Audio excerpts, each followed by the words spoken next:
Assalamualaikum warahmatullahi wabarakatuh. Perkenalkan, nama saya Romi Fatli Agustus Santiago dengan NIM 210071116 dari Universitas Muhammadiyah Bandung. Kali ini saya akan membahas mengenai teori kepribadian Viktor Frankl.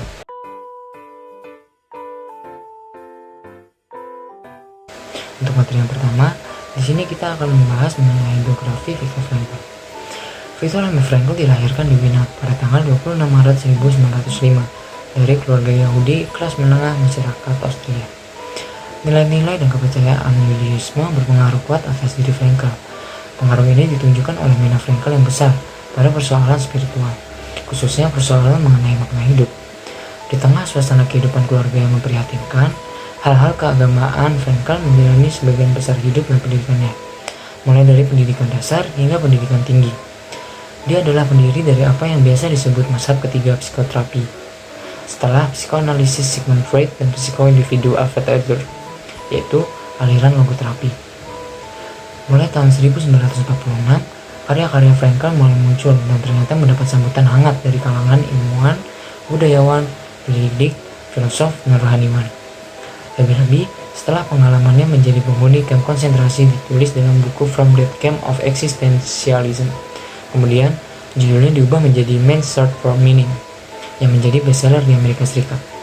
Buku ini seakan-akan menjadi pembukti bagi logoterapi untuk masuk dan berkembang di Amerika Serikat, dan menyebar ke negara-negara lain, serta akhirnya mendunia sebagai salah satu aliran dalam psikologi dan psikiatri modern.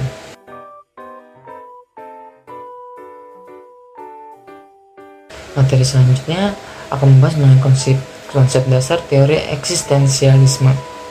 Landasan teori kepribadian logoterapi bercorak eksistensial humanistik, artinya logoterapi mengakui manusia sebagai makhluk yang memiliki kebebasan berkehendak sadar diri dan mampu menentukan yang terbaik bagi dirinya, sebagai sesuai julukan manusia sebagai the self-determining being. Selain itu, manusia memiliki kualitas insani, yakni berbagai potensi, kemampuan, bakat, dan sifat yang tidak terdapat pada makhluk-makhluk lain, seperti kesadaran diri, transendensi diri, memahami dan mengembangkan diri, kebebasan memilih, kemampuan menilai diri, spiritualitas dan religiulitas, humor dan tawa, etika dan rasa estetika, nilai dan makna, dan sebagainya. Logoterapi menggambarkan manusia sebagai kesatuan yang terdiri dari dimensi-dimensi somatik, psikis, spiritual, dan lain-lain. Hal terpenting dan orosisan pada logoterapi adalah secara eksplisit memasukkan spiritualitas sebagai salah satu determinan dalam sistem dan struktur kepribadian. Namun, di lain pihak, Frankl tidak secara eksplisit memasukkan unsur sosial budaya sebagai determinan kepribadian. Struktur teori kepribadian model logoterapi terdiri dari unsur-unsur internal, eksternal, dan transendental yang saling berkaitan. Unsur internal adalah seluruh potensi antara bakat dan kemampuan, saran, raga, jiwa, dan rohani, kualitas insan humanikualitis, dan kehendak untuk hidup bermakna, serta kemampuan menentukan apa yang terbaik bagi dirinya, atau self-determining being yang ada pada diri manusia. Untuk eksternal sendiri, yang berpengaruh pada perkembangan kepribadian adalah kondisi lingkungan alam dan situasi masyarakat, serta norma-norma dan nilai sosial budaya yang berlaku. Seorang menjalani kehidupan sehari-hari. Unsur transendental, kemampuan manusia untuk mengatasi kondisi kehidupan saat ini dan menentukan apa yang diinginkan dengan memanfaatkan daya-daya imajinasi, kemampuan merencanakan dan menetapkan tujuan, serta mengambil sikap baru atas kondisi tragis saat ini.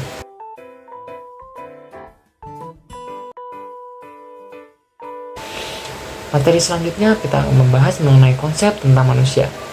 Frankl sendiri menggunakan istilah analisis eksistensial sebagai persamaan kata dari logoterapi. Kata logos dalam bahasa Yunani berarti makna, dan juga rohani sebagai spiritual. Sedangkan terapi adalah penyembuhan atau pengobatan. Filsafat logoterapi lahir dari kondisi yang suram dan tiada penghargaan terhadap nilai-nilai kemanusiaan. Teori tentang kodrat manusia dalam logoterapi dibangun di atas 3 asumsi dasar, yang satu dengan yang lainnya saling menopang. Yang pertama, kebebasan berkeinginan atau freedom of will. Kebebasan ini sifatnya bukan tak terbatas, karena manusia adalah makhluk serba terbatas. Manusia memiliki potensi yang luar biasa, namun ia memiliki keterbatasan dalam aspek ragawi, aspek kejiwaan, aspek sosial budaya, dan aspek kerohaniannya. Frankl berpendapat bahwa kebebasan manusia merupakan kebebasan yang berada dalam batas-batas tertentu. Manusia dianggap sebagai makhluk yang memiliki berbagai potensi luar biasa, tetapi sekaligus memiliki keterbatasan dalam aspek lainnya. Kebebasan manusia bukan kebebasan dari bawaan biologis, kondisi psikososial, dan kesejarahannya, melainkan kebebasan untuk menentukan sikap secara sadar dan menerima tanggung jawab terhadap kondisi-kondisi tersebut, baik kondisi lingkungan maupun kondisi sendiri. Kemudian ada keinginan akan makna atau will of meaning. Mencari makna merupakan motivasi utama dalam diri manusia. Dorongan ini bukanlah sekedar insting biasa. Makna itu merupakan sesuatu yang unik dan spesifik pada diri manusia. Hanya manusia tersebutlah yang bisa mencari makna tersebut, dan kehidupan manusia tergantung pada makna apa yang dipegangnya. Dan yang ketiga ada makna hidup atau meaning of life. Keinginan untuk mengejar makna hidup, keinginan semacam ini seperti dorongan insting, tetapi bukan insting. Dorongan ini ada di dalam alam bawah sadar manusia, karena di dalam diri manusia terdapat alam sadar dan alam bawah sadar. Pada alam bawah sadar terdapat dua, yaitu insting dan spiritual. Dua ini yang menjadi dua komponen penggerak dalam alam bawah sadar. Makna hidup adalah hal-hal yang sangat penting dan berharga, serta memberikan nilai-nilai khusus bagi seseorang, sehingga layak dijadikan tujuan dalam kehidupan. Bila hal itu berhasil dipenuhi, akan menyebabkan seseorang merasakan kehidupan yang berarti, yang pada akhirnya akan menimbulkan perasaan bahagia, dan makna hidup itu ternyata ada dalam kehidupan, serta dapat ditemukan dalam setiap keadaan yang menyenangkan ataupun tak menyenangkan.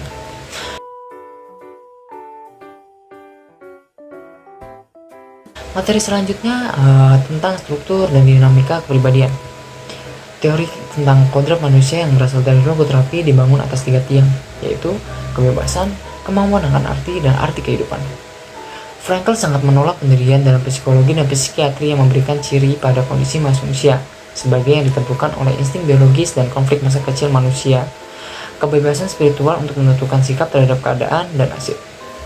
Kemampuan dan arti akan kehidupan adalah kebutuhan kita yang terus-menerus mencari bukan diri kita, melainkan suatu arti untuk memberi suatu maksud bagi eksistensi kita. Semakin kita mampu mengatasi diri kita, memberi diri kita pada suatu tujuan atau kepada orang lain, maka kita semakin menjadi manusia sebenarnya. Di dalam ketidakberhasilan seseorang menentukan dan memenuhi makna hidup, biasanya menimbulkan penghayatan hidup tanpa makna. Hampa, gersang, merasa tak memiliki tujuan hidup, merasa hidupnya tak berarti, bosan, dan apatis. Penghayatan-penghayatan seperti digambarkan di atas mungkin saja tidak terungkap secara nyata, tetapi menjelma dalam berbagai upaya kompensasi dan kehendak yang berlebihan untuk berkuasa, bersenang-senang mencari kenikmatan, termasuk kenikmatan seksual, bekerja, dan mengumpulkan uang.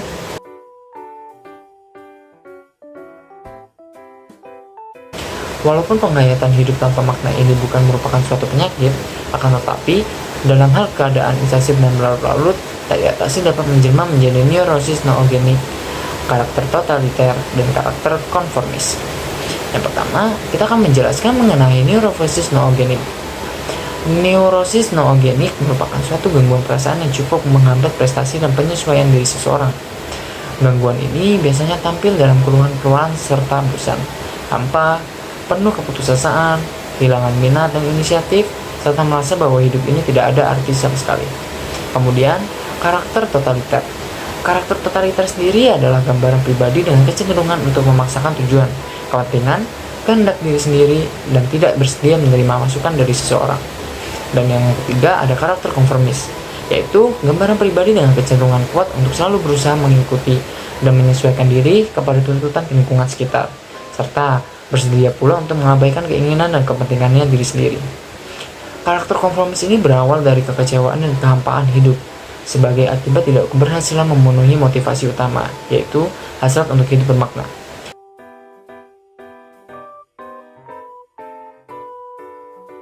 Dalam pergulatan mencari jawaban atas eksistensinya, manusia dihadapi pada paradoks-paradoks yang mencakup beberapa aspek. Yang pertama ada fisik versus non-fisik, kemudian kesadaran dan ketidaksadaran, orientasi diri versus kesamaan manusia. Nah, yang pertama kita akan membahas mengenai fisik dan versus spiritual. Secara lahirlah manusia terdiri dari aspek fisik atau biologis. Konsekuensi dari aspek biologis ini, manusia terikat dengan hukum fisik seperti lapar, sakit, mencari kepuasan biologis, tertarik pada dunia materi, dan sebagainya. Di sisi lain, manusia juga terdiri dari aspek-aspek non-fisik, yaitu psikis, sosial, dan spiritual.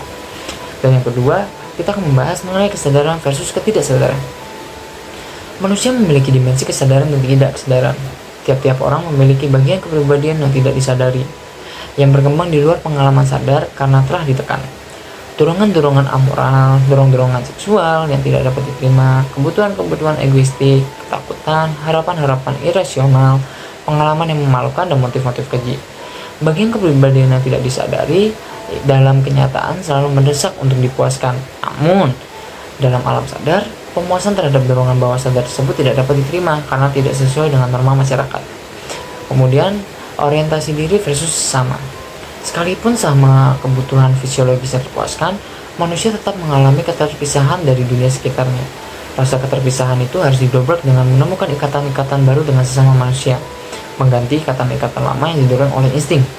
Ada beberapa cara mencari dan mencapai kesatuan dengan sesama. Salah satunya lewat jalan kepatuhan kepada seorang, kelompok, institusi, dan Allah.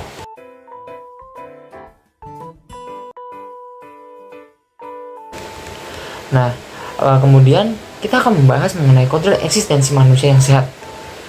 Hakikat dari eksistensi manusia terdiri dari 3 faktor, yaitu spiritualitas, kebebasan, dan tanggung jawab.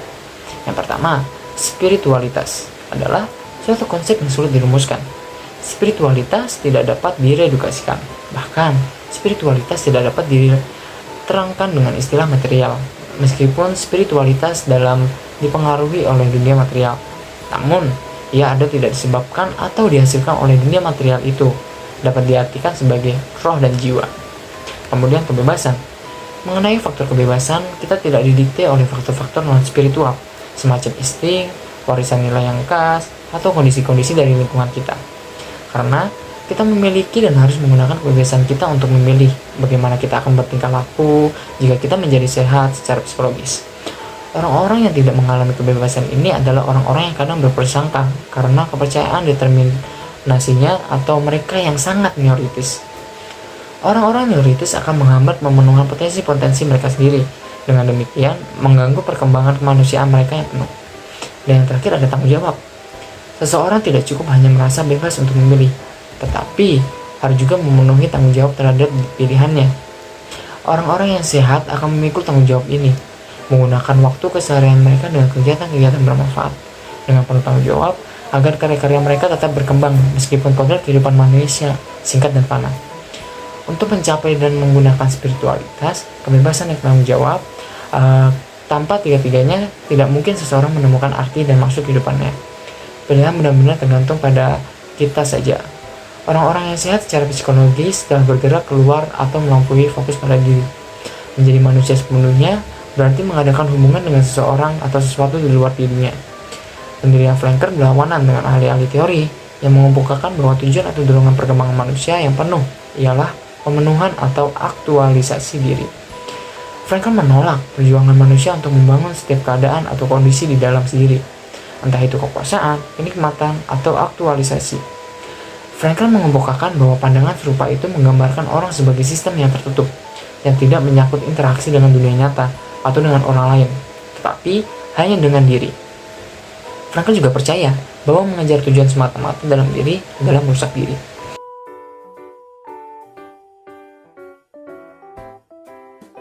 Kemudian, kita akan membahas mengenai materi aplikasi logoterapi. Yang pertama, aspek klinis. Penerapan logoterapi sebagai salah satu corak psikologi eksistensial telah banyak diterapkan dalam berbagai kehidupan.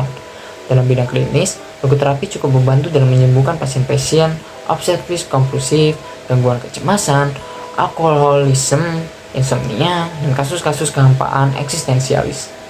Dalam rangka menangani manusia dalam ketiga dimensinya, seperti fisik, psikis, spirit, logoterapi setidaknya mengembangkan metode terapi medical ministry untuk gangguan-gangguan perasaan yang terkait gangguan ragawi, paradoksial, intensial, dan derefleksial untuk penanganan kasus-kasus berkenaan gangguan-gangguan yang bersifat filologis, dan eksistensial analisis, yaitu untuk menangani gangguan yang disebabkan karena tidak terpenuhinya hasrat hidup bermakna atau gangguan neuris noogenik. Yang kedua, logoterapi sebagai metode pengembangan. Diri saat ini telah banyak pelatihan-pelatihan psikologi dalam rangka meningkatkan kualitas diri dan pengembangan diri. Pelatihan-pelatihan seperti ESG, AMG, Brain Gym, Brain Fitness, Quantum Teaching, dan bentuk pelatihan psikologi lainnya sudah banyak berkembang. Logoterapi sebagai salah satu aliran psikologi yang mempunyai teori yang khas tentang manusia juga dapat diaplikasikan dalam bentuk pelatihan-pelatihan dalam rangka mengembangkan diri. Dalam aplikasinya dalam bentuk mengembangkan diri setidaknya terdapat logo analisis dan panca cara temuan makna.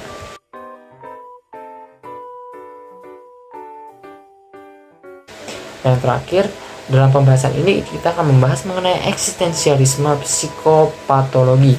Sama seperti psikolog eksistensial lainnya, Frankl juga menyadari pengaruh faktor genetis dan psikologis terhadap psikopatologi. Dia mengatasnamakan depresi misalnya sebagai akibat kurangnya vitalitas tubuh pada level psikologis. Dia mengaitkan depresi dengan perasaan ketimpangan yang kita rasakan ketika berhadapan dengan tugas-tugas yang berada di luar kemampuan fisik atau mental kita. Pada level spiritual, Frankl melihat depresi sebagai ketegangan antara seseorang sebagaimana adanya dengan bagaimana dia seharusnya. Nah, kemudian ada skizofrenia. Skizofrenia juga dipahami Frankl sebagai gangguan mental yang berawal dari persoalan psikologis. Skizofrenia adalah suatu kondisi di mana seseorang mengalami dirinya lebih sebagai objek, bukan sebagai subjek. Biasanya, ketika kita punya ide, kita menyadari bahwa ide tersebut datang dari pikiran kita sendiri. Kitalah yang memikirkannya. Tetapi, pada orang skizofrenia, karena alasan-alasan yang belum diketahui, mereka cenderung mengambil perspektif pasif terhadap ide tersebut dan menganggapnya enggan suara-suara dari luar. Dia seolah-olah sedang menonton dirinya dan mencurigainya. Dia merasa dirinya secara pasif sebagai objek yang dia lihat dan dihakimi.